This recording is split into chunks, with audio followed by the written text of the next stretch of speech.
नमस्कार दोस्तों, मैं doctor Ashok Kumar SPC government college Ajmer से आज आपके लिए स्पेक्ट्रोस्कोपी के पार्ट थर्ड में इसके जो हमने पहले इमिशन स्पेक्ट्रा पढ़ा था और एब्जॉर्प्शन स्पेक्ट्रा, तो एब्जॉर्प्शन स्पेक्ट्रा से हम स्टार्ट करते हैं।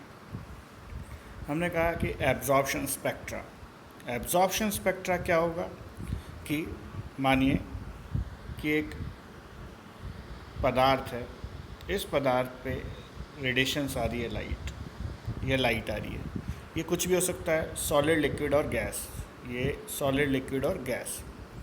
ये इसके पीछे एक स्क्रीन लगाएंगे हम, वो स्क्रीन जो कि वाइट हो और उस स्क्रीन पे जो रेडिएशंस आएंगी वो स्ट्राइक करे।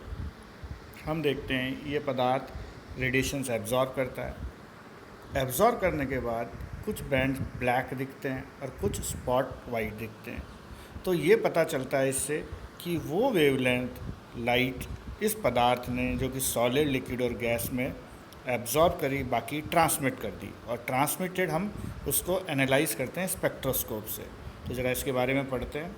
When radiation obtained from a source are absorb by medium solid, liquid और gas and transmitted radiation analyse by spectroscope, the spectrum obtain is known as absorption spectrum. तो इस तरह से हमें एब्जॉर्प्शन स्पेक्ट्रा प्राप्त हुआ।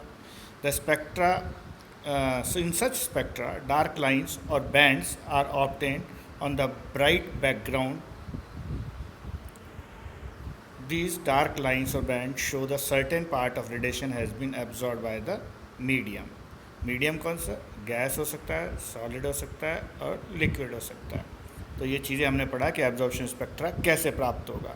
जब एक रेडिएशन, सर्टेन रेडिएशन जब किसी पदार्थ में सॉलिड, लिक्विड और गैस में से पास करेंगे तो कुछ लाइट एब्जॉर्ब करेगा, और जो ब्राइट जो होगी हमारी स्क्रीन पीछे उस पर ये बता देगा कि ये लाइट एब्जॉर्ब हुई है। अब emission and absorption spectra are further classified according to structure. Emission spectra में पढ़ा था कि कोई भी कैंडिसेंट लाइट है, लाइट कैंडिसेंट, इनकैंडिसेंट बोले, कैंडिसेंट उसके इन लगा देते हैं, तो इनकैंडिसेंट किसी पदार्थ को गर्म करते हैं तो उस तापमान पर वो रेडिएशन इमिट करने लग जाता है, उसे बोलते हैं इनकैंडिसेंट। तो वो इमिशन स्पेक्ट्रा देता है। और एब्जॉर्प्शन स्पेक्ट्रा हमने अभी पढ़ा।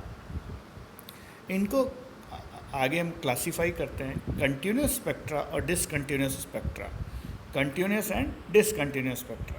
तो जरा कंटिन्यूस स्पेक्ट्रा पढ़ते हैं।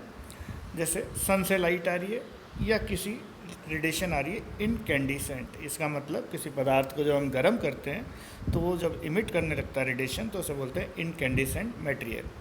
जब स्पेक्ट्रोस्कोप से एनालाइज करते हैं तो हमें क्या है, इसके डिफरेंट बैंड्स मिलते हैं स्क्रीन पे, बैंड्स के रूप में मिलता है। तो बैंड क्या डिफ्यूज़ हो सकते हैं? डिफ्यूज्ड, शार्प नहीं होते, बहुत छितरे हुए होते हैं। Other can not be distinguish separately, और उनको अलग से हम पता नहीं कर सकते। Such type of spectra is known as continuous spectra, continuous emission spectra. Diffuse होगा, कंटिन्यूस होगा इमिशन स्पेक्ट्रा, उसे हम डिस्टिंग्विश नहीं कर सकते, अलग नहीं कर सकते। एक उदाहरण लेते हैं।